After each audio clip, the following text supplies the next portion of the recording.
Olá, seja muito bem-vindo ao Ministério Água Viva, a sua igreja digital. Eu sou o pastor Dácio. Nós estamos aqui para mais um. Conhecendo mais a palavra de Deus, para viver muito mais todas as promessas que Deus tem para a vida de cada um de nós. Então, muito bem-vindo você que já está com a gente e bem-vindo a você que está chegando. Nós convidamos vocês todos a entrarem na página web do Ministério Aguaviva.net. Lá você vai ver tudo o que nós estamos tendo aí de programação, de estudo, dos cultos também, que você é muito bem-vindo a participar conosco. Entra também lá na rádio vineyard.net, onde você vai ouvir louvores 24 horas por dia e que você possa ser edificado com a palavra, as gravações, os devocionais, para que nós possamos caminhar juntos e conhecer um pouquinho mais desse Deus Todo-Poderoso. Em nome de Jesus, em nome de Jesus, nós estamos aqui na nossa igreja digital. É uma igreja digital que a gente está em todo lugar onde há internet, aí estamos nós. E nós estamos fazendo uma série de estudos a respeito da parábolas de Jesus, né? Nós estamos vendo cada uma das parábolas, nós já vimos seis das parábolas de Jesus, e hoje nós vamos ver uma outra parábola, né? Como você já sabe, né? As parábolas de Jesus são para que a gente entenda melhor aquilo que o Senhor tem para a nossa vida. E hoje nós vamos ver a parábola do construtor da torre e do rei guerreiro. São, aparentemente, parece duas parábolas, mas é uma parábola só em duas, né? E é o ensino de Jesus, que Jesus apresenta lá em Lucas, capítulo 14, versículos de 28 a 33. Na verdade, não se trata de apenas uma parábola, mas duas parábolas, porém ambas estão intimamente ligadas, de modo que uma complementa a outra. Elas constituem, com aspectos diferentes, o mesmo ensino e o mesmo significado. Portanto, uma interpretação correta dessas parábolas de Jesus exige uma exposição individual, das duas parábolas. E é por isso que muitos comentaristas as apresentam como uma única parábola. Vamos começar aqui lendo o texto dessas duas parábolas que se encontra lá em Lucas, capítulo 14, versículos de 28 a 33. Pois qual de vós, pretendendo construir uma torre, não se assenta primeiro para calcular a despesa e verificar se tem os meios para concluir? Para não suceder que, tendo lançado os alicerces e não a podendo acabar, todos os que a virem zombem dele, dizendo: Este homem começou a construir e não pôde acabar. Ou qual é o rei que, indo para combater outro rei, não se assenta primeiro para calcular se, com 10.000 homens, poderá enfrentar o que vem contra ele com 20.000? Caso contrário, estando o outro ainda longe, envia-lhe uma embaixada, pedindo condições de paz. Assim, pois, todo aquele que dentre vós não renuncia a tudo quanto tem, não pode ser meu discípulo. Ou seja, nós vemos aqui que Jesus, ele, nesse final do texto, ele fala assim: olha, eh, todo aquele que dentre vós não renuncia a tudo quanto tem, não pode ser meu discípulo.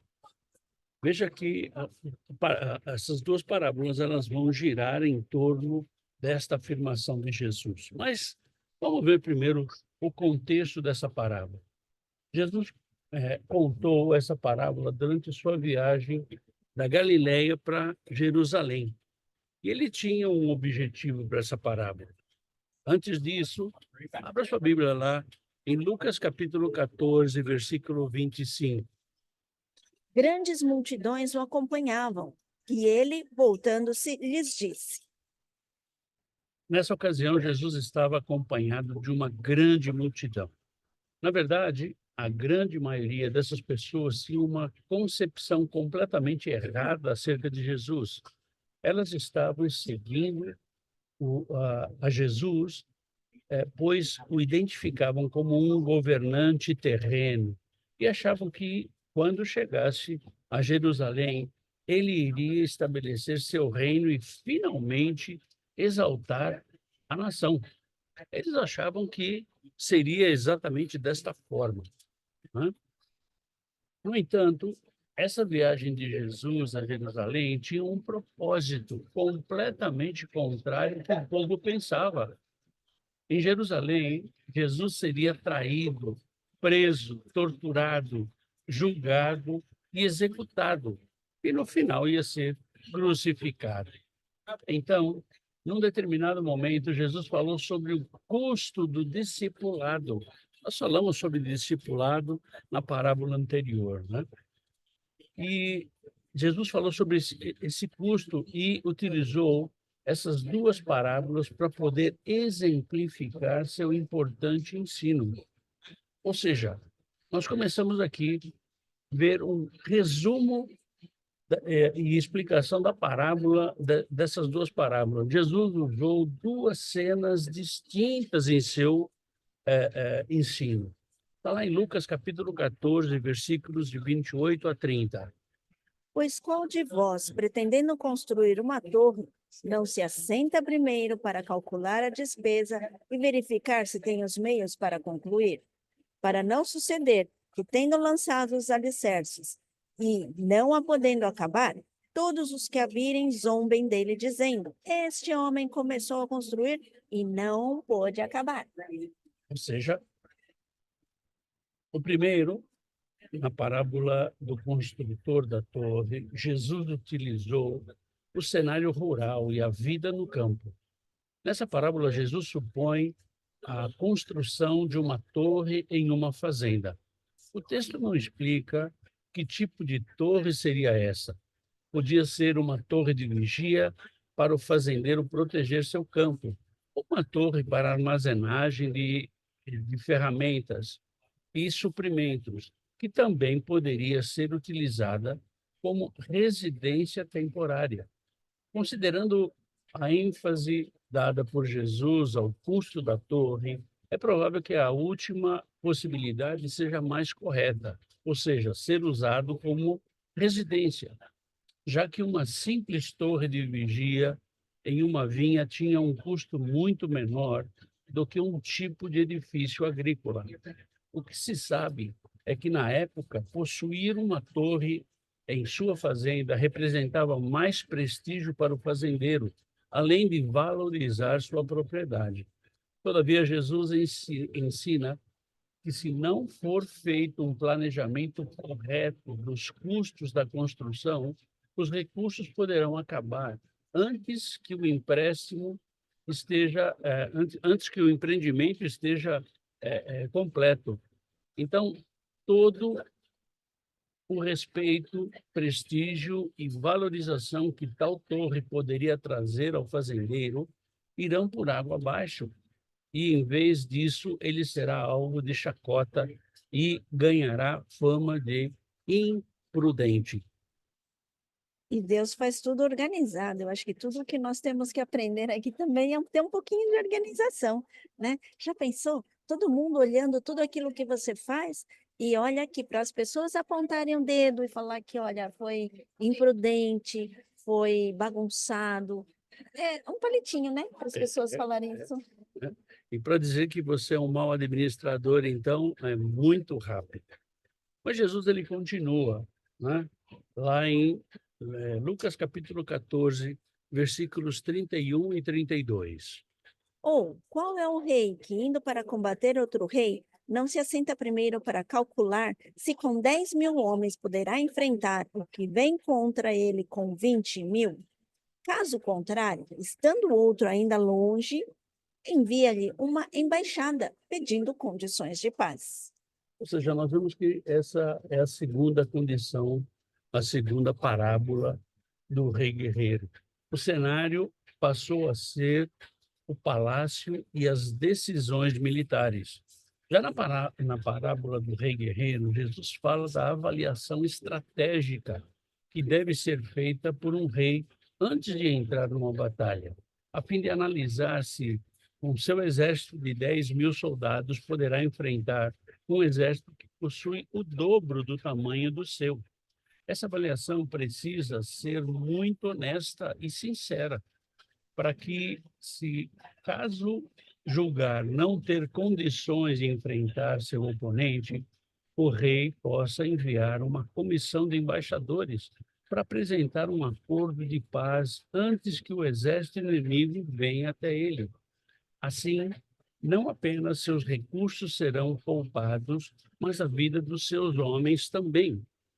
Eu acho que aí avaliar as condições, será que até a humildade, né? Quando Deus fala assim que se por acaso ele vê que não dá conta, dele ter a humildade de fazer até um acordo de paz. Então, assim, é estratégia, é saída, sempre tem saídas.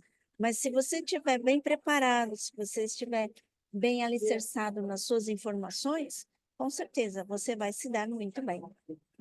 É a estratégia que muitas vezes o Senhor deseja que você e eu tenhamos, né? Mas, seguindo, a gente vê o significado da parábola do construtor da torre e o rei guerreiro. As duas parábolas são curtas e objetivas. Na parábola do construtor da torre, a lição é bem clara: planeje e avalie o custo antes de agir. Já na segunda parábola, a lição que segue é: avalie as possibilidades de sucesso, tome uma ação e esteja disposto a ceder. Entretanto, quando colocamos essas duas parábolas como partes de um mesmo ensino, podemos perceber uma importante verdade. Na primeira parábola, o fazendeiro precisa tomar uma decisão, isto é, ele pode fazer ou não fazer a torre. Na segunda parábola, o rei também precisa tomar uma decisão, porém ele não tem a liberdade do fazendeiro. Ele obrigatoriamente precisa fazer alguma coisa, ou seja, ou vai à guerra ou cede em acordo de paz. Para entendermos esse ensino, não podemos anular o contexto desta parábola. Jesus pronunciou esta parábola para uma multidão infestada de seguidores superficiais. Num primeiro momento, essas pessoas aparentavam desfrutar de uma liberdade de ação, isto é, construir ou não construir, buscar verdadeiramente o reino de Deus ou continuar sonhando o ideal nacionalista, esperando um reino terrestre. Abra sua Bíblia lá em João, capítulo 6, versículos de 48 a 50. Eu sou o pão da vida. Vossos pais comeram maná no deserto e morreram. Este é o pão que desce do céu, para que todo aquele comer não pereça. Ou seja, se apoiar no fato de seus pais terem comido do maná no deserto ou comer do verdadeiro pão que desceu do céu, enviado por Deus. Ou seja, é a decisão que eles tinham que tomar. É a decisão que eles tinham que tomar. Todavia, o ensino prossegue e Jesus mostra que não existe a possibilidade de neutralidade, ensinando, então, três princípios claros. Os três princípios claros. É preciso ponderar e planejar antes de tomar a decisão. Esse é o primeiro princípio. O segundo princípio: não é necessário que a ação seja tomada. E o terceiro princípio: porém, é preciso tomar a ação da maneira correta, isto é, porque para a direção certa e estar disposto a ceder. Então, diante desses três princípios, ele vai encerrar essa parábola lá em Lucas, capítulo 14, versículo 33. Assim, pois, todo aquele que dentre vós não renuncia a tudo quanto tem, não pode ser o meu discípulo. Ou seja, essas pessoas precisavam ser confrontadas, precisavam entender que não podiam permanecer como estavam. elas tinham que saber o que realmente significa ser um discípulo de Jesus. Nesse mesmo capítulo, Jesus repete 3 vezes a sentença: não pode ser meu discípulo. E a gente vê lá em Lucas capítulo 14, versículo 26, versículo 27 e versículo 33, ressaltando que não era qualquer um que podia segui-lo. E uma coisa bonita que a gente vê aqui é como ele sempre fala para que nós possamos olhar à nossa volta, que nós possamos planejar, que nós possamos verificar antes de qualquer atitude, ou seja, abrir os nossos olhos para qualquer decisão, né? E eu vejo que sempre Deus coloca lá, vigiai, orai, orai e vigiai. Então você está vigiando, você tem que olhar, você tem que saber e saber de forma organizada, né? Porque quando nós planejamos, nós estamos vendo de uma forma organizada todos os detalhes. Então, quando Deus fala para que nós possamos abrir os nossos olhos, o Chininha não vai abrir os olhos, claro, É isso aí. mas É isso aí. que a gente possa ter uma visão maior daquilo que a gente está focado, né? Seguindo o significado dessa parábola, você se lembra que as 2 parábolas estão dentro da seção do capítulo 14, que trata do custo do discipulado. Ele fala aqui do custo do discipulado. A primeira, Jesus enfatiza que seus seguidores precisam compreender que segui-lo não é um mar de rosas. Por isso, é preciso avaliar e refletir sobre o que verdadeiramente é ser um cristão. Na segunda, Jesus ensina que a genuína compreensão desse assunto conduz seus seguidores à autonegação e a capacidade de ceder e renunciar a tudo e a todos por causa do Evangelho. Foi o que nós vimos agora no versículo 33. Em outras palavras, o ensino dessas duas parábolas mostra que Jesus não precisa de seguidores que não estejam completamente comprometidos com a sua causa. Ou seja, esse é o preço que nós vemos à nossa volta, que nós vemos o que nós temos e o que nós deixamos de ter. Então, são os nossos valores. Será que nós largamos esses valores em pró a caminhar com Jesus? Se Ele é Senhor das nossas vidas, nós temos que abrir mão da nossa vida. Ou seja, é uma parábola, são 2 parábolas bastante curtas e bastante objetivas, né? E tem algumas conclusões que a gente tem que chegar. A primeira é: você compreende o que realmente é ser um seguidor de Jesus? Muitas vezes nós vemos pessoas que dizem que são cristãs, que seguem a Jesus, mas elas não negam nada na sua vida. Então nós temos que entender que seguir a Jesus é negar-se a si mesmo, é negar o seu passado. Ainda essa semana a gente conversava com alguém e falava sobre isso, né? Que eu não posso, depois que eu aceito a Jesus, eu não posso continuar sendo a mesma pessoa. Por quê? Porque eu tenho que entrar naquele processo de transformação. E para isso, eu tenho que negar a mim mesmo. Nascer de novo, não ser nova criatura. Então, tudo muda, as coisas se fizeram novas.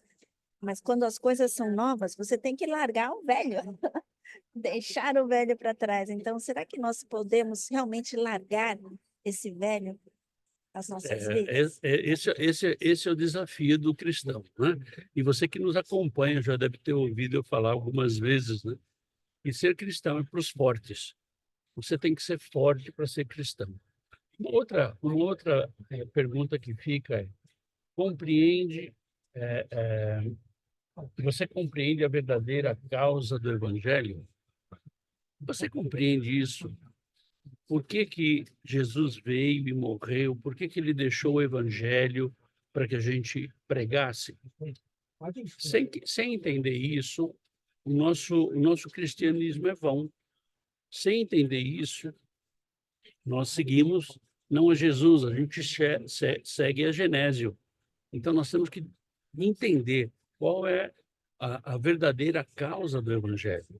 Ou seja, fazer um planejamento de tudo aquilo, se a gente vai entrar na guerra ou se a gente não vai entrar na guerra, porque na verdade também é uma guerra. Nós estamos aqui contra as coisas que é do mundo, que é o mundo de Satanás. Então nós vamos entrar nessa guerra com a certeza de que nós temos essa vitória, ou nós vamos entrar na guerra do mais ou menos vou ver o que acontece? Não, nós temos que estar seguros de que o exército que Deus nos coloca é um exército de vitória. E o escritor de Hebreus... não, uma outra pergunta. Você está disposto a negar-se a si mesmo? A resposta depende só de você. Você está disposto a negar-se a si mesmo para seguir a Jesus? E o escritor dos Hebreus, ele deixa aqui um versículo bastante importante lá em Hebreus capítulo 10, versículo 39. Nós, porém, não somos dos que retrocedem para a perdição. Somos, entretanto, da fé para a conservação da alma.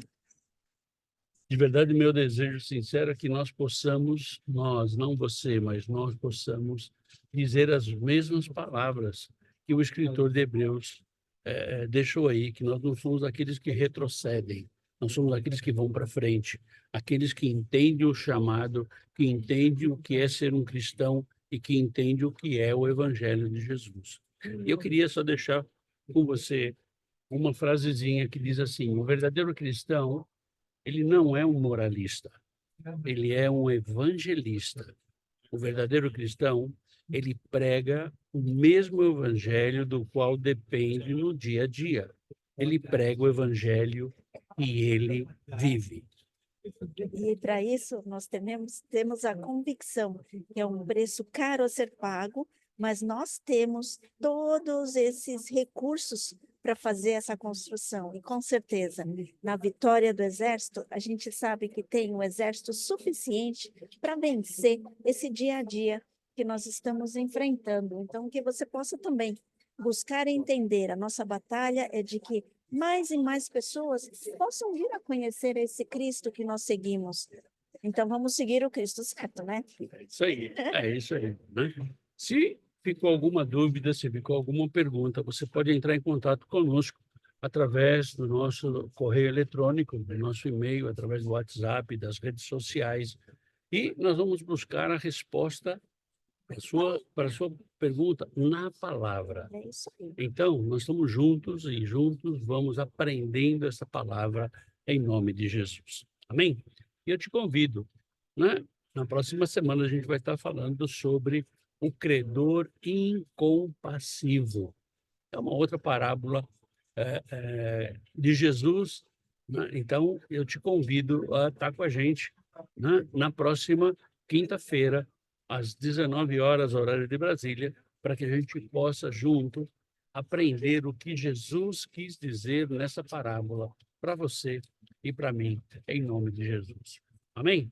Obrigado por você estar com a gente até aqui e eu te convido para no próximo domingo você estar com a gente para o... Culto da família. E é um culto diferente, porque é um culto de Santa Ceia do Santa Senhor. Ceia do Senhor. Você é o nosso convidado.